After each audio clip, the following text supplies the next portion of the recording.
Hello, अस्सलाम वालेकुम। मैं मुसब्बिर हसन वेलकम बैक करता हूं आप सभी को फाउंडेशन सीरीज़ के तीसरे लेक्चर में। इस तीसरे लेक्चर में हम बात करेंगे वहीं से जहां पर हमने पिछले लेक्चर के अंदर छोड़ा था, यानी कि कोऑर्डिनेट ज्योमेट्री से। तो कोऑर्डिनेट ज्योमेट्री के अंदर हमने देखा कोऑर्डिनेट ज्योमेट्री के अंदर हमने देखा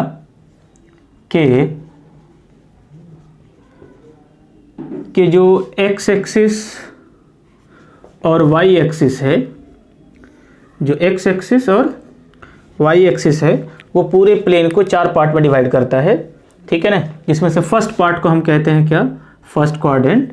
सेकंड पार्ट को कहते हैं क्या, सेकंड क्वाड्रेंट। और थर्ड पार्ट को कहते हैं क्या, थर्ड क्वाड्रेंट। और फोर्थ पार्ट को कहते हैं क्या, फोर्थ क्वाड्रेंट। ठीक है, ये हमने देख लिया था। जिसमें से इस हॉरिजॉन्टल एक्सिस का नाम था क्या, एक्स एक्सिस, और वर्टिकल एक्सिस का नाम क्या था, वाई एक्सिस। फर्स्ट क्वाड्रेंट के अंदर जो भी कोऑर्डिनेट थे उसकी फॉर्म थी पॉजिटिव पॉजिटिव। जो सेकंड क्वाड्रेंट है उसके कोऑर्डिनेट थे नेगेटिव पॉजिटिव। थर्ड क्वाड्रेंट में एक्स और वाई दोनों कोऑर्डिनेट थे नेगेटिव। और फोर्थ क्वाड्रेंट में एक्स कोऑर्डिनेट थे पॉजिटिव एंड वाई कोऑर्डिनेट थे नेगेटिव। इनके अलावा जो हमने देखा कि ऐसा कोई भी पॉइंट जो एक्स एक्सिस पर लाई करता है उसके कोऑर्डिनेट होते हैं 0, a, 0 की फॉर्म में, ठीक है। अगर a पॉजिटिव है तो positive direction of x axis की तरफ लाई करेगा, और अगर a नेगेटिव है तो negative direction of x axis की तरफ लाई करेगा, इधर कहीं, ठीक है ना। इस एक्स एक्सिस पर हमेशा y की वैल्यू 0 होती है, इसलिए हम कहते हैं कि y equal to 0 represent x axis, y equal to 0 represent x axis. Similarly any point on y-axis, any point on y-axis is of the form 0, b। मतलब y-axis पर जो भी पॉइंट है वो 0, b की फॉर्म में होता है, 0, b की फॉर्म में होता है। अगर b पॉजिटिव हो तो ऊपर की तरफ लाई करेगा, मतलब पॉजिटिव डायरेक्शन ऑफ y-axis की तरफ लाई करेगा, और अगर b नेगेटिव हो तो नेगेटिव डायरेक्शन ऑफ y-axis की तरफ लाई करेगा। लेकिन हर पॉइंट पर y की वैल्यू 0 होगी, सॉरी x की वैल्यू 0 होगी। हर पॉइंट पर x की वैल्यू 0 होगी, इसलिए हम ये कहते हैं x equal to 0 represent y axis, x equal to 0 represent y axis, x equal to 0 represent y axis and y equal to 0 represent x axis. The point of intersection of both the axis is origin which is 0, 0, which is 0, 0। ठीक है, यहाँ तक की बातें हमने कर ली थी। अब इनके अलावे ज़रा इस चीज़ को आगे बढ़ाते हैं, तो ये देखें कि अगर ये हमारा x एक्सिस है, ये y एक्सिस है, ये 0 है, ये x एक्सिस है, ये y एक्सिस है, और ये x एक्सिस है। इस पे जो पॉइंट है सपोज कर लो 1, 2, 3 और 4 की फॉर्म में है। सपोज -1, -2, -3 और -4 कुछ ऐसा है। इधर है 1, 2 समथिंग 3, -1, -2, -3, -4 से +1, +2, +3, +4 एंड सो ऑन, ठीक है। तो इसको अगर गौर करें कि यहाँ जो पॉइंट है उसका कोऑर्डिनेट क्या है, 1, 1। यहाँ जो पॉइंट है उनका कोऑर्डिनेट क्या है, 1, 2। यहाँ जो पॉइंट है इनका कोऑर्डिनेट क्या है, ये जो पॉइंट है ये 1, 3। सिमिलरली यहाँ पर जो पॉइंट है उनका कोऑर्डिनेट क्या है, 1, -1। इसके सामने यहाँ जो पॉइंट है इनका कोऑर्डिनेट है 1, -2 एंड सो ऑन। तो अगर आप इस पॉइंट को ऑब्जर्व करें और इस पॉइंट को मिला दें तो क्या देख रहे हैं, एक लाइन मिल रही है, और इस लाइन की खूबी ये है कि इस लाइन पर अगर कोई भी पॉइंट आप कंसिडर करें, चाहे ये हो, चाहे ये हो, कोई भी पॉइंट कंसिडर करें, इसमें हर जगह x की वैल्यू क्या है 1 है, y की वैल्यू चेंज हो रही है। x की वैल्यू क्या है 1 है, y की वैल्यू चेंज हो रही है। ठीक है, तो इससे क्या पता चला, x इक्वल टू 1 एक ऐसी लाइन है जो 1,0 से पास होती है और y एक्सिस के पैरेलल है। x इक्वल टू 1 2 डायमेंशन में एक ऐसे लाइन को रिप्रेजेंट करता है जो कि पैरेलल है y एक्सिस के। सिमिलरली इस लाइन पर आप कोई भी पॉइंट देख लें, हर जगह x की वैल्यू -1 है, y की वैल्यू चेंज हो रही है। हर जगह x की वैल्यू -1 है, हर जगह x की वैल्यू -1 है और y की वैल्यू चेंज हो रही है, y की वैल्यू चेंज हो रही है। ठीक है ना, तो ये x इक्वल टू -1 लाइन है। सिमिलरली ये वाली line x equal to -2 line है, ये वाली line x equal to -3 line है। सिमिलरली क्या देख सकते हो कि x equal to some constant, x equal to some constant represent line parallel to y axis, represent line parallel to y axis. Parallel to y axis से क्या मतलब है कि मतलब ये जो लाइन बन रही है y एक्सिस के पैरेलल है। और दूसरी बात, दिस लाइन यानी x equal to k and this line passes through 0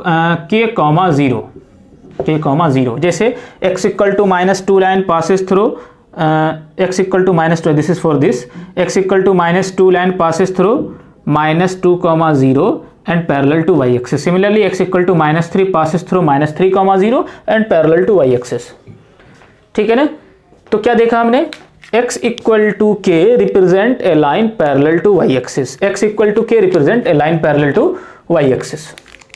ठीक है ना, x equal to k represent a line parallel to y axis. अब जरा गौर करें कि ये जो k की वैल्यू अगर 0 हो जाए तो क्या हो जाएगा, x इक्वल टू 0, और x इक्वल टू 0 से आपको क्या याद आया,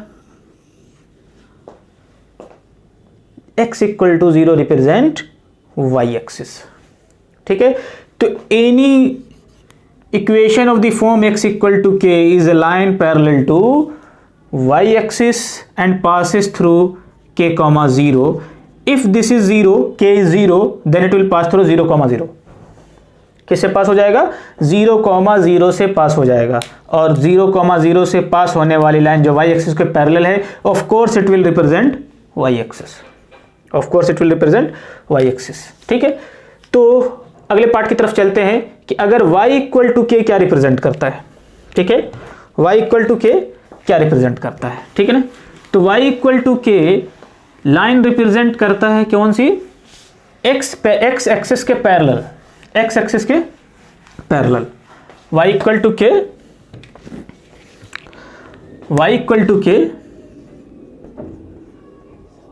represent a line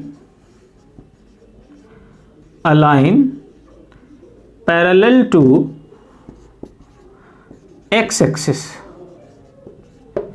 represent a line parallel to x axis। मान लो ये है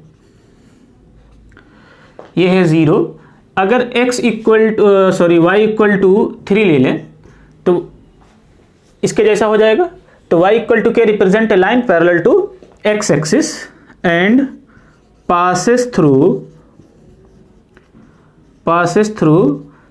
0, k। सिमिलरली सेम कॉन्सेप्ट है जैसे उसके लिए था, x इक्वल टू k के लिए था। For example y equal to 3 है, y इक्वल टू 3 है, यहाँ पर ले ले +1 +2 +3, तो यहाँ पर देख ले इस लाइन पर कैसे भी वैल्यू बदलते रहें, y की वैल्यू हमेशा 3 है, x की वैल्यू यहाँ से डिफरेंट होगी, यहाँ पर इसके सामने करस्पॉन्डिंग वैल्यू डिफरेंट होगी। ठीक है ना, इसके सामने करस्पॉन्डिंग वैल्यू डिफरेंट होगी, लेकिन y की वैल्यू फिक्स्ड है। ठीक है ना, y की वैल्यू फिक्स्ड है, that's why we say it is a line parallel to x axis, अगर यहाँ पर +3 की जगह समथिंग -3 होता तो ये कुछ ऐसे लाइन को रिप्रेजेंट करता। This is y equal to -3।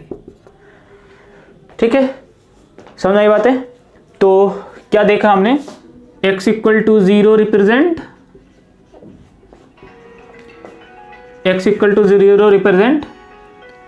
y axis, y equal to 0 represent x axis,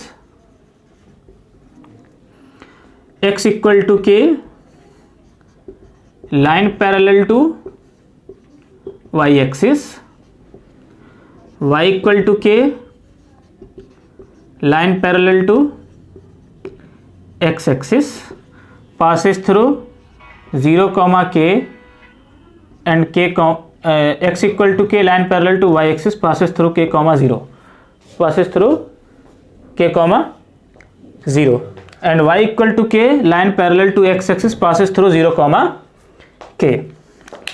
ठीक है, इनके अलावा ये देखें कि ये जो है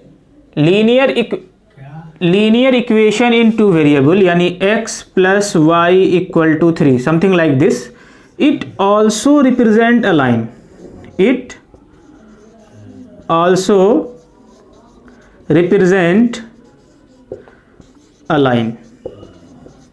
how? x plus y equal to 3 also represent a line. Let's see how. देखें कि ये जो है linear equation in two variable, it also represent a line. Let's see how कि x plus y equal to something 3 है, तो y को हम क्या लिख सकते हैं, 3 माइनस एक्स। ठीक है ना, y equal to 3 minus x. अगर x इक्वल टू 0 पुट करें तो y की वैल्यू क्या आएगी, 3, that is one of the coordinate is 0, 3। अगर x की वैल्यू 1 पुट कर दें तो यहाँ से वैल्यू क्या आ जाएगी, y equal to 2। x equal to अगर -1 पुट कर दें इसी रिजल्ट में तो y की वैल्यू क्या हो जाएगी, 4।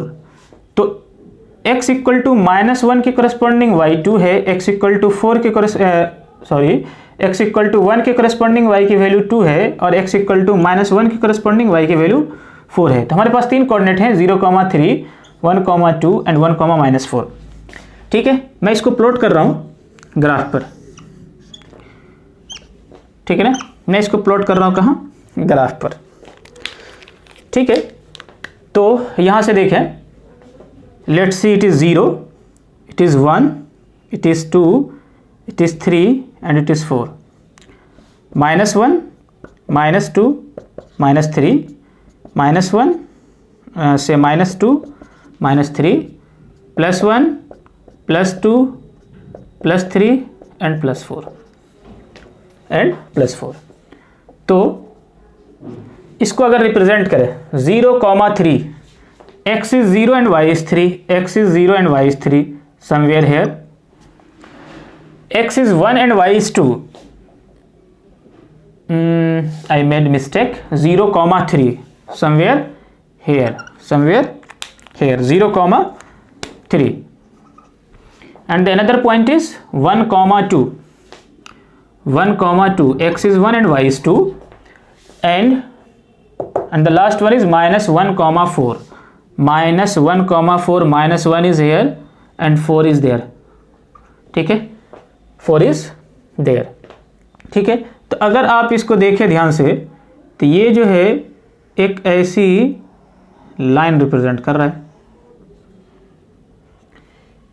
ये सारे कोऑर्डिनेट्स किसके थे, कहां से आए थे, इस इक्वेशन से, है ना। तो क्या देखा, इसके जितने भी सॉल्यूशंस हैं, रूट्स हैं, that lies on the same line, सबके सब क्या आ रहे हैं, एक ही लाइन के ऊपर आ रहे हैं। इसलिए हम क्या कहेंगे, linear equation in two variable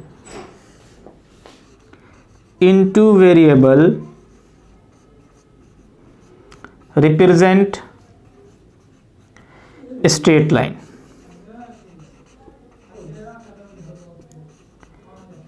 straight line. तो linear equation in two variable represent straight line, linear equation in two variable represent straight line. ठीक है, तो कोऑर्डिनेट सिस्टम में हम रखेंगे यहीं तक, कोऑर्डिनेट सिस्टम में हम रखेंगे यहीं तक। एक्चुअली है क्या कि हम थोड़े थोड़े पोर्शन सबके पढ़ रहे हैं, अलजेब्रा के, फिर कोऑर्डिनेट ज्योमेट्री के, फिर पढ़ेंगे इससे आगे ट्रिग्नोमेट्री के, वो पोर्शन थोड़ा लंबा होगा हमारा। इन तीनों का कॉम्बिनेशन जो है वो यूज़ होगा हमारे ग्राफ के अंदर।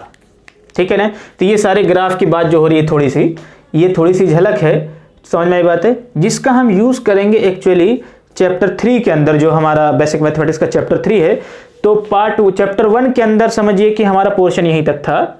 एक्चुअली चैप्टर 1 और चैप्टर 2 जो हम पढ़ने वाले, चैप्टर 2 ज़्यादा इंपॉर्टेंट है, चैप्टर 1 तो इंपॉर्टेंट है ही, एक्चुअली सारे इंपॉर्टेंट है, लेकिन जो चैप्टर 2 है आपका वो आपने पहले नहीं पढ़ रखा होगा। अगर 9th क्लास के बच्चे हैं तो हो सकता हो 10th वालों ने पढ़ रखा हो। ठीक है, तो चैप्टर 2 जो है आपके लिए थोड़ा नया होगा, तो उस पर हम थोड़ा ज़्यादा टाइम देंगे। ये बातें आप 9th क्लास के अंदर पढ़ चुके होंगे। ठीक है, तो होपफुली आपको बहुत सी सारी बातें समझ में आ गई होंगी, और जो 8th क्लास से अभी आए होंगे 9th क्लास के अंदर, उनके लिए सारी चीज़ें नहीं हैं, इसलिए हमने सोचा थोड़ी थोड़ी बातें डिस्कस कर दी जाए ताकि उनको कोऑर्डिनेट ज्योमेट्री की थोड़ी सी इन्फॉर्मेशन हो।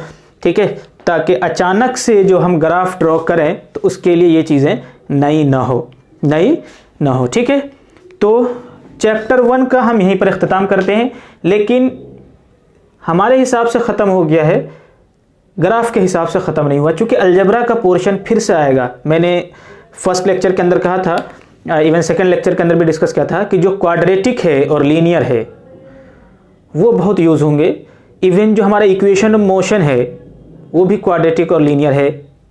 समझ में बात है ना, टाइम के हिसाब से v का फंक्शन टाइम में लीनियर होता है, डिस्प्लेसमेंट क्वाड्रेटिक होता है, we will see in motion. ठीक है, तो उनको हम वहीं पर देखेंगे। तो अलजेब्रा के पोर्शन में हम रखते हैं यहीं तक। ठीक है ना, समझ में बात है, चूँकि पिछली क्लास में जो है टाइम लगभग 1 घंटे के आसपास हो गया था, तो इस चीज़ों इतनी बातें हम वहाँ पर डिस्कस नहीं कर सकते थे, तो रखते हैं इनको यहीं। शुरू करते हैं अपना next chapter for basic mathematics, that is trigonometry. तो ट्रिग्नोमेट्री में आज हम बात करेंगे कुछ बेसिक्स की, ट्रिग्नोमेट्री के बेसिक्स की। ठीक है, होपफुली मुझे उम्मीद है कि वो आज ख़त्म नहीं होगा, क्योंकि वो लेक्चर जो है थोड़े बड़े होंगे, इवन 2 से 3 लेक्चर लगेंगे उसके अंदर। तो सबसे पहले शुरुआत करते हैं हम किसकी, ट्रिग्नोमेट्री की।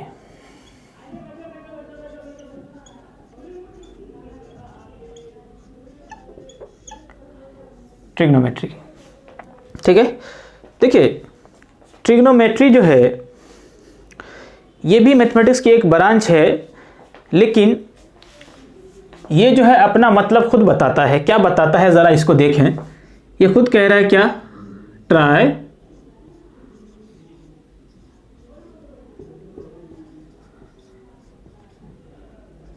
ठीक है, ये जो वर्ड है ट्राई, ये तो बता रहा है क्या 3। ये गौन आया है पॉलीगन से, है ना, किससे वर्ड आया है, पॉलीगन से। और ये मैट्री जो वर्ड है दैट इज फ्रॉम मैट्रियन। इसका मतलब होता है मेजरमेंट। इसका मतलब क्या होता है, मेजरमेंट। मैट्रियन मतलब मेजरमेंट। ठीक है, तो देखो अभी तक जो भी ट्रायंगल ज्योमेट्री के रिजल्ट थे हमारे पास, वो एंगल से एंगल के थे, साइड से साइड के थे। जो भी रिलेशन एंगल से साइड के थे वो एज इट इज इक्वलिटी की फॉर्म बनी थे। सिर्फ कुछ इस तरह से थे, side opposite to angle opposite to greater side of a angle is greater, या side opposite to greater angle of a side is greater, है ना, समझ आई बात है। Sum of 2 side is greater than the third side, कुछ इस तरह के रिजल्ट्स थे हमारे पास एंगल से साइड्स में। ठीक है ना, समझ आई बात है कि नहीं आई, या साइड के साइड से रिलेशन थे, एंगल के एंगल से रिलेशन थे, लेकिन इक्वलिटी की फॉर्म में ऐसा कोई रिजल्ट नहीं था जो एंगल से साइड को रिलेट करे, एंगल से साइड को रिलेट करे। ठीक है ना, तो इसके लिए शुरुआत हुई एक मैथमेटिक्स की, that is known as trigonometry.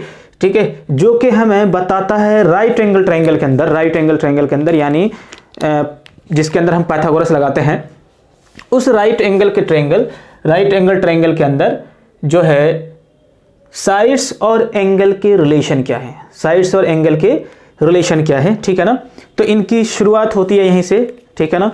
तो हम उन रिलेशन के बारे में देखेंगे, ठीक है। लेकिन मैंने अभी एक बात कही यहाँ पर कि ये जो रिलेशन बताता है राइट एंगल ट्रायंगल के अंदर बताता है, ठीक है ना। तो इन चीज़ों को आगे बढ़ाने से पहले थोड़ा सा हम देख लें किसको, राइट एंगल ट्रायंगल को, ठीक है, राइट एंगल ट्रायंगल को। देखिए राइट एंगल ट्रायंगल, यह है राइट एंगल ट्रायंगल से ABC, ABC क्या है, एक राइट एंगल ट्रायंगल है, ठीक है। ये है 90 डिग्री, इनके हिसाब से ये क्या है, हाइपोटेन्यूस से H, इसको क्या कहेंगे, मुझे पता है आप कहेंगे क्या, परपेंडिकुलर। चलो मैं लिख दे रहा हूं पहले P, ये ऑफ कोर्स बेस है ना, ठीक है, मैंने भी लिख दिया बेस। अब मेरा सवाल ये है कि आपने यहां इसे बेस क्यों नहीं कहा और इसे परपेंडिकुलर क्यों नहीं कहा, ठीक है। या कह सकते हैं कि आपस में किसी को भी परपेंडिकुलर किसी को भी बेस कह सकते हैं। देखिए वो 8th क्लास तक के अंदर ये बातें ठीक थी, समझ में बात है। लेकिन ट्रिग्नोमेट्री को समझने के लिए हम किसी को भी बेस या किसी भी साइड को परपेंडिकुलर नहीं कह सकते। दैट विल डिपेंड कि आप किस एंगल के हिसाब से ये बात कर रहे हैं। बस समझ में आई। ऐसा नहीं है कि इसको परपेंडिकुलर कहें तो इसको बेस कहें और इसको परपेंडिकुलर कहें तो इसको बेस कहें। हाँ कह सकते हैं, लेकिन डिपेंड करेगा किस एंगल के हिसाब से। तो मैं बताता हूं। तो रेड वाले पोर्शन के लिए मैं रेड मार्कर का यूज करूंगा, ठीक है ना। कि अगर आपका एंगल ये है, हाइपोटेन्यूस फिक्स होता है 90 डिग्री के अपोजिट, दैट इज फिक्स्ड। उसके बाद बचे सी और ए। अगर एंगल ए के हिसाब से आप देखना चाहें तो एंगल ए के सामने जो साइड होगी अपोजिट में, दैट विल बी परपेंडिकुलर, और इसकी जो बगल वाली साइड होगी, एक तो हाइपोटेन्यूस है वो तो फिक्स हो गई, अब बची कौन, ये, that will be base, that will be base, ठीक है। इसी तरह से एंगल सी के हिसाब से देखें तो ये तो हाइपोटेन्यूस फिक्स है, क्योंकि 90 के सामने हाइपोटेन्यूस होता है, ये फिक्स है। एंगल सी के हिसाब से सी के अपोजिट में कौन सी साइड है, ये, दैट विल बी बेस, और सी के एडजेसेंट में कौन है हाइपोटेन्यूस के अलावा, ये, that will be perpendicular. Sorry, C के सामने कौन सा है, A B, that will be perpendicular, है ना। और सी के एंगल सी के एडजेसेंट में कौन सा है, B C, that will be base, ठीक है। मैं दोबारा से रिपीट कर दूं कि किसी भी राइट एंगल ट्रायंगल के अंदर अगर ये एक राइट एंगल ट्रायंगल है तो 90 डिग्री के सामने वाली साइड हाइपोटेन्यूस होती है, ठीक है ना। समझ आई बात है कि नहीं। एंगल ए के हिसाब से देखें तो ए के सामने हाइपोटेन्यूस है जो कि 90 के सामने फिक्स्ड है, ये दैट इज फिक्स्ड, ठीक है ना। ए के सामने जो साइड होती है दैट इज परपेंडिकुलर, और ए के एडजेसेंट में जो होगी that will be base, except hypotenuse, क्योंकि ए के एडजेसेंट में दो है, ए और ये, तो इसको कहेंगे बेस, ठीक है ना। समझ में आ गई बात है।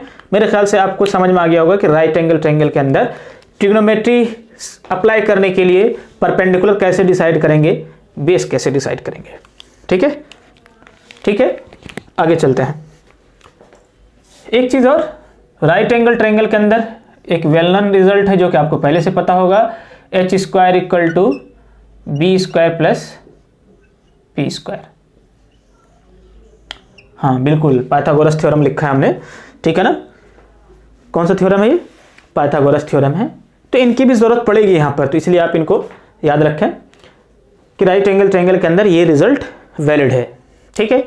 अब चलते हैं, अब आते हैं हम कहाँ पर, ट्रिग्नोमेट्री के अंदर, ट्रिग्नोमेट्री के अंदर, ठीक है। लेकिन याद रखें कि उस ट्रिग्नोमेट्री के लिए ऐसे ही डिसाइड करना पड़ेगा कि बेस कौन है, परपेंडिकुलर कौन है और हाइपोटेन्यूस कौन है। ठीक है, तो देखें ट्रिग्नोमेट्री की शुरुआत ऐसे होती है, ट्रिग्नोमेट्री के अंदर शुरुआत ऐसे होती है कि एक राइट एंगल ट्रायंगल के अंदर, एक राइट एंगल ट्रायंगल के अंदर, मान लो इसको मैंने कह दिया थीटा, एंगल को डिनोट कर दिया, और ये है 90 डिग्री, तो इसके सामने ये हो जाएगा हाइपोटेन्यूस। इस थीटा के सामने वाली साइड जो हो जाएगी वो हो जाएगी परपेंडिकुलर, और थीटा के बगल वाली साइड जो बेस के अलावा है दैट विल बी, हाइपोटेन्यूस के अलावा है that will be your base. ठीक है ना, ये बातें हो गई। इस ट्रायंगल के अंदर 6 रेशियोज डिफाइन किए गए। ठीक है ना, क्या डिफाइन किए गए? 6 रेशियोज डिफाइन किए गए, 6 रेशियोज डिफाइन किए गए, है ना। 6 रेशियो डिफाइन किए गए जिसे हम कहते हैं ट्रिग्नोमेट्रिक रेशियोज, ट्रिग्नोमेट्रिक रेशियोज। उस 6 रेशियोज को क्या कहा गया? ट्रिग्नोमेट्रिक रेशियोज कहा गया। ठीक है, कैसे डिफाइन किया गया? देखो आप खुद सोचें कि इस ट्रायंगल के अंदर साइड्स के रेशियोज आपको निकालने हैं, तो आप कैसे कैसे निकाल सकते हैं, जरा सोच के देखें। आप कहेंगे P से H का, ठीक, B से H का, ठीक, P से B का, ठीक, इस थीटा के हिसाब से। ये तो हो गए 3, लेकिन उन्होंने कितने डिफाइन किए? 6। अब कैसे बनेगा? बाकी 3 जो है इनके रेसिप्रोकल से निकाल लेते हैं, H by P, H by B and B by P। यही 6 रेशियो निकाल सकते हैं साइड्स के। इस थीटा के हिसाब से ये P है, ये B है, ये H है। पहले P से H का रेशियो निकाला, B से H का रेशियो निकाला, P से B का रेशियो निकाला, 3 बन गए। लेकिन उन्होंने कितने डिफाइन किए? 6, 3 इनके रेसिप्रोकल थे। ठीक है, समझ में आ गई बात है। तो ये जो P बाय H का रेशियो था, P बाय H का रेशियो था, उसे कहा गया साइन थीटा। एक चीज नोट कर लें, this is not SIN into theta, ऐसा नहीं है। इस रेशियोज के नाम दिए गए हैं साइन थीटा। समझ आई बात है? इस रेशियोज के नाम दिए गए हैं साइन थीटा। समझ आई बात है? तो यही याद रखना है। ठीक है, मतलब इसको ऐसे पढ़ा जाता है साइन ऑफ थीटा। ठीक है, in short it is read as sine theta. ठीक है, बेस से हाइपोटेन्यूस के रेशियो को, बेस से हाइपोटेन्यूस के रेशियो को डिफाइन किया गया क्या? Cos theta. ठीक है, और परपेंडिकुलर से बेस के रेशियो को कहा गया टेन थीटा। टेन थीटा का मतलब होता है टेंजेंट ऑफ थीटा, और कॉस थीटा का मतलब होता है कोसाइन ऑफ थीटा। ठीक है, तो इन शॉर्ट कॉस थीटा कहते हैं, टेंजेंट ऑफ थीटा को इन शॉर्ट टेन थीटा कहते हैं। तो P से H के रेशियो को कहा गया साइन ऑफ थीटा यानी साइन थीटा, B से H के रेशियो को कहा गया कोसाइन ऑफ थीटा यानी cos theta, tan theta P by B के रेशियो को कहा गया। ठीक है ना, तो ये रेशियोज डिफाइन किए गए हैं। इसका कोई लॉजिकल रीज़न नहीं है। क्यों? क्योंकि इन चीज़ों को शुरुआत करने के लिए ये चीज़ें डिफाइन की गई थी कि P बाय H के रेशियो को हम ये कहेंगे। ठीक है, जैसे आप में से किसी का नाम कुछ भी हो, ABC, आपके फादर ने जो रख दिया आप उसी नाम से जाने जाते हैं। उसके पीछे कोई लॉजिकल रीज़न आप नहीं दे सकते कि क्यों रखा गया आपका नाम। ठीक है ना, समझ में आ गई बात है? ठीक है, समझ आई बात है? लेकिन अब जो आपका नाम रखा गया उसी के हिसाब से आपको दुनिया जानती है।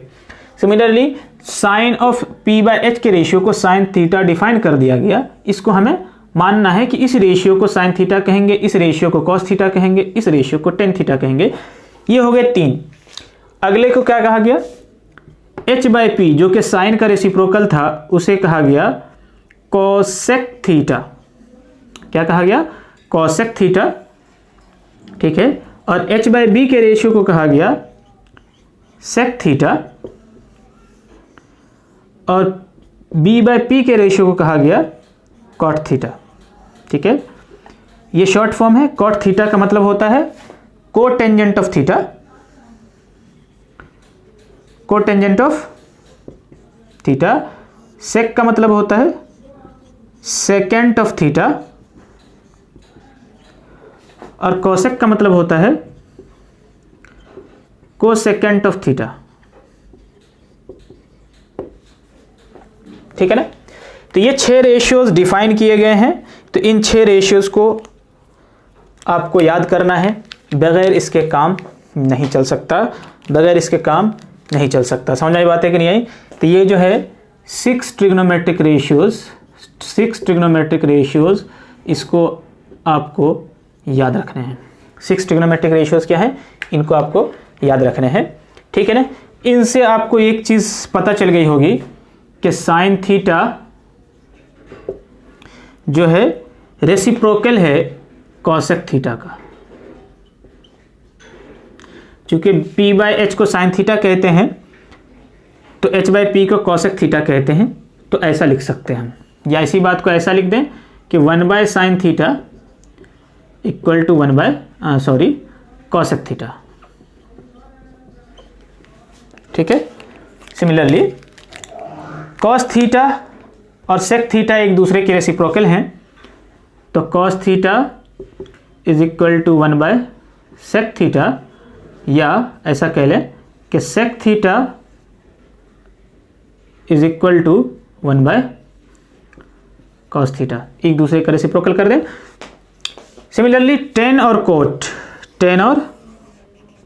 कोट ये एक दूसरे के रेसिप्रोकल हैं। Tan theta is equal to 1 by cot theta, या कॉट थीटा इक्वल टू, बल्कि इसको बेटर है ऐसा लिख लिया जाए,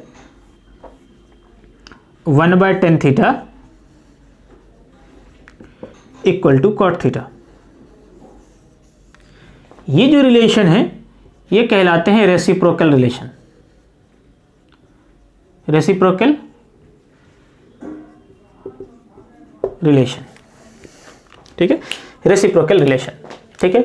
तो रेसिप्रोकल रिलेशन हमने ट्रिग्नोमेट्रिक रेशियो से ही निकाला है। तो p बाई एच के रेशियो को कहा गया sine theta, b by H के रेशियो को कहा गया cos theta, p by B के रेशियो को कहा गया tan theta, h by P के रेशियो को कहा गया कॉसेक थीटा और h बाई बी के रेशियो को कहा गया sec theta, b by P के रेशियो को कहा गया cot theta. Sine theta is 1 by cosec theta, या इसका reciprocal 1 by sine theta is equal to cosec theta. Cos theta is 1 by sec theta, यहां से देख सकते हैं cos theta is 1 by sec theta. ठीक है ना। या sec theta is 1 by cos theta. Tan theta is what, p by B and cot theta is b by P. तो एक दूसरे का रेसिप्रोकल, अगर इसको रेसिप्रोकल के बराबर करें तो ऐसा दिखेगा, या इसको रेसिप्रोकल करके इनके बराबर देखें तो ऐसा दिखेगा। ठीक है, that is known as reciprocal relation. ठीक है। तो ये 6 ट्रिग्नोमेट्रिक रेशियोज डिफाइन किए गए। ठीक है। तो एक एग्जांपल लेते हैं। ठीक है ना। एक एग्जांपल लेते हैं इनके लिए। मान ले थोड़ी देर के लिए कि हमारे पास एक राइट एंगल ट्रायंगल है। ये मान लो 4 है, ये 3 है और ये 5 है। ये ट्रायंगल है ABC। ठीक है। और हमसे कहा गया find all trigonometric ratios about A and C। ठीक है ना, A एंड C। तो A के हिसाब से देखें, तो A की राइट एंगल हाइपोटेन्यूज तो फिक्स है राइट एंगल के सामने। A के हिसाब से देखें तो ये है परपेंडिकुलर और ये है बेस, चूंकि सामने परपेंडिकुलर होता है और नीचे जो एडजेसेंट साइड है वो बेस होता है। तो 90 के सामने हाइपोटेन्यूज A के सामने बिल्कुल जो सामने होगा दैट विल बी परपेंडिकुलर, और इसके A के एडजेसेंट में होगा जो हाइपोटेन्यूज के अलावे साइड है that will be your base. ठीक है। हमें निकालना है क्या, सारे ट्रिग्नोमेट्रिक रेशियोज, यानी 6 के 6 ट्रिग्नोमेट्रिक रेशियोज एंगल A के हिसाब से भी और एंगल C के हिसाब से भी। तो एंगल ए के हिसाब से पहले हम निकाल लें, क्योंकि ए के हिसाब से हमने लिखा है परपेंडिकुलर, बेस और हाइपोटेन्यूज। तो साइन ए, थीटा की जगह क्या लिखेंगे? ए। तो साइन ए परपेंडिकुलर अपॉन हाइपोटेन्यूज, ए के हिसाब से परपेंडिकुलर है ये, तो दैट विल बी 3/5। ठीक है। ए के हिसाब से कॉस ए क्या फॉर्मूला है? Base upon hypotenuse. तो ए के हिसाब से बेस कौन है? 4 और हाइपोटेन्यूज कौन है? 5। tan ए परपेंडिकुलर अपॉन बेस, ए के हिसाब से परपेंडिकुलर क्या है? 3 और बेस क्या है? 4, दैट इज 3/4। ठीक है ना। अब ऐसे ही देखें cosec ए, तो ए के हिसाब से cosec थीटा कौन है? cosec ए क्या होता है हमारा? h/p। ए के हिसाब से h क्या है? 5 और ए के हिसाब से b क्या है? p क्या है? 3। फिर sec थीटा यानी sec ए के sec का फॉर्मूला क्या होता है? h/b। h यानी हाइपोटेन्यूज कितना है? 5 ए के हिसाब से, बेस कितना है? 4। ठीक है ना। लास्ट वन इज cot ए। ए के हिसाब से देखें cot ए का फार्मूला होता है b/p। तो ए के हिसाब से b क्या है? 4, p क्या है? 3, 4/3। ठीक है ना। तो ये सारे ट्रिग्नोमेट्रिक रेशियोज एंगल ए के हिसाब से हैं। ये सारे ट्रिग्नोमेट्रिक रेशियोज किसके हिसाब से हैं? एंगल ए के हिसाब से। ठीक है ना, एंगल ए के हिसाब से। अब मैं लिख रहा हूं एंगल सी के हिसाब से।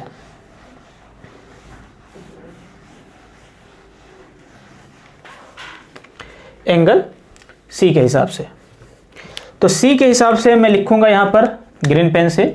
तो सी के हिसाब से हाइपोटेन्यूज तो फिक्स है, इसलिए मैं दोबारा इस पे ग्रीन पेन चला दे रहा हूं, क्योंकि 90 के सामने हाइपोटेन्यूज होता है। तो इस सी के हिसाब से सामने वाली साइड क्या होगी? परपेंडिकुलर, यानी इसका परपेंडिकुलर 4 है। और सी के हिसाब से हाइपोटेन्यूज के अलावा जो एडजेसेंट साइड है दैट इज 3, तो मतलब इसका बेस 3 है। सी के हिसाब से बेस 3 है, परपेंडिकुलर 4 है और हाइपोटेन्यूज 5 है। ठीक है। तो हम लिख ले क्या? साइन ऑफ सी, फार्मूले यही रहेंगे p/h, लेकिन यहां पर p रखना है c के हिसाब से, h रखना है c के हिसाब से। तो p क्या है? 4 और h क्या है? 5, 4/5। फिर क्या है? cos ऑफ c, cos का फार्मूला क्या होता है? Base upon hypotenuse. बेस कितना है हमारा? 3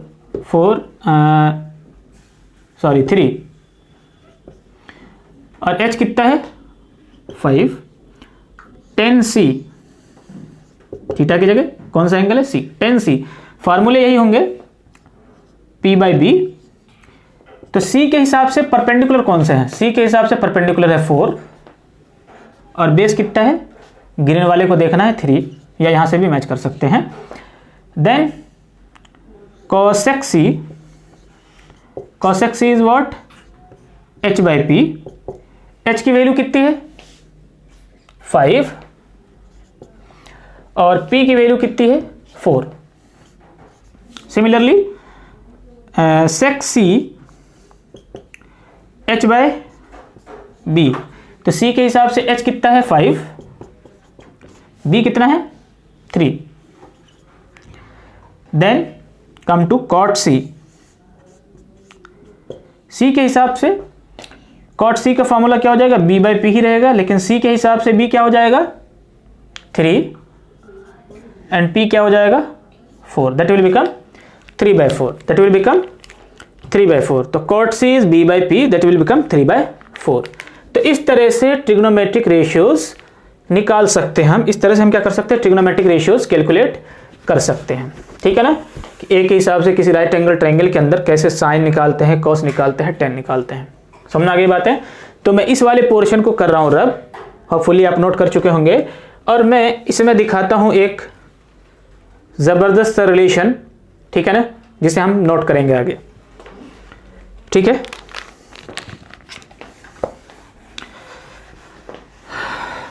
तो देखें यहां पर अगर आप गौर करें, है ना, मैच करता हूं मैं। देखिए यहां पर 3/5 साइन ए की वैल्यू है और यहां पर 3/5 कॉस सी की वैल्यू है।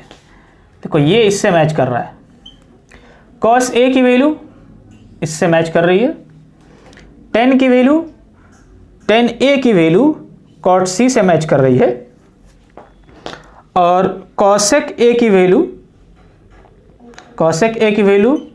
sec सी से मैच कर रही है, और sec ए की value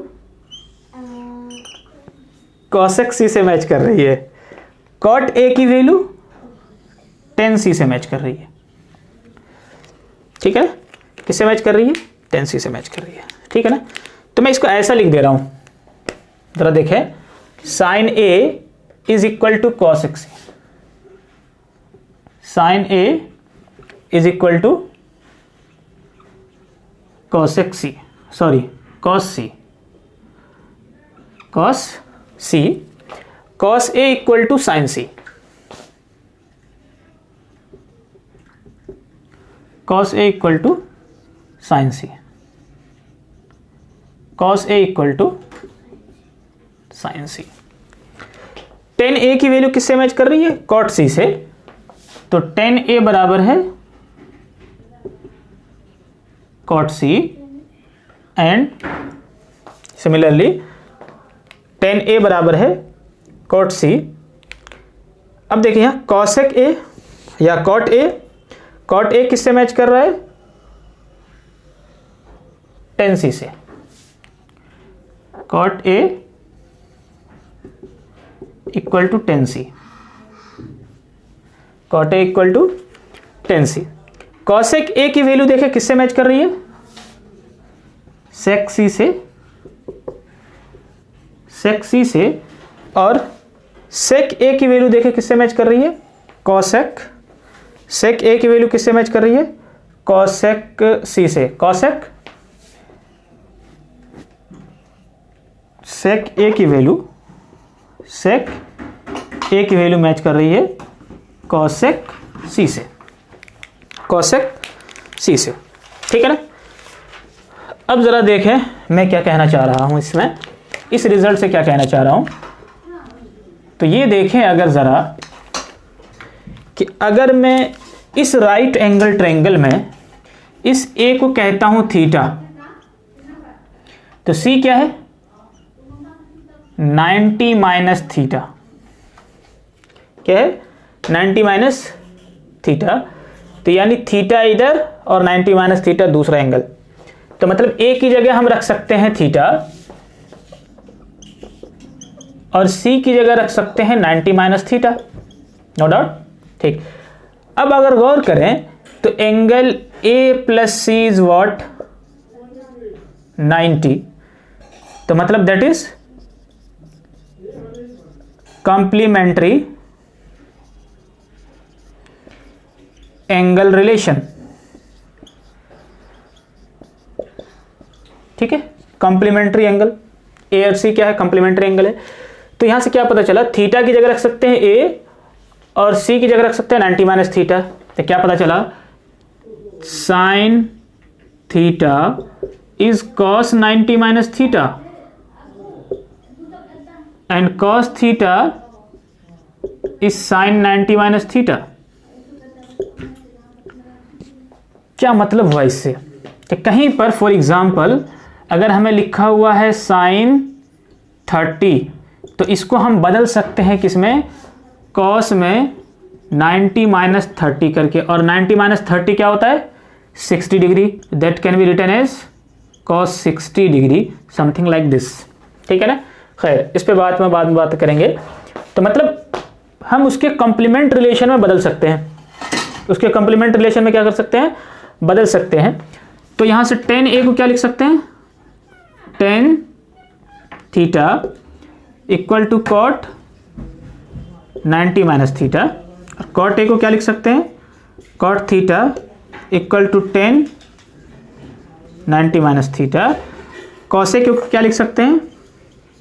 cosec theta equal to sec 90 minus theta, और सेक को क्या लिख सकते हैं?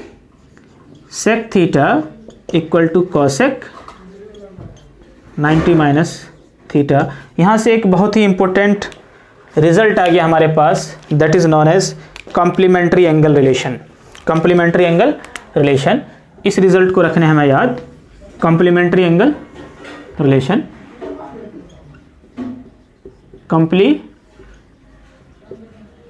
एंगल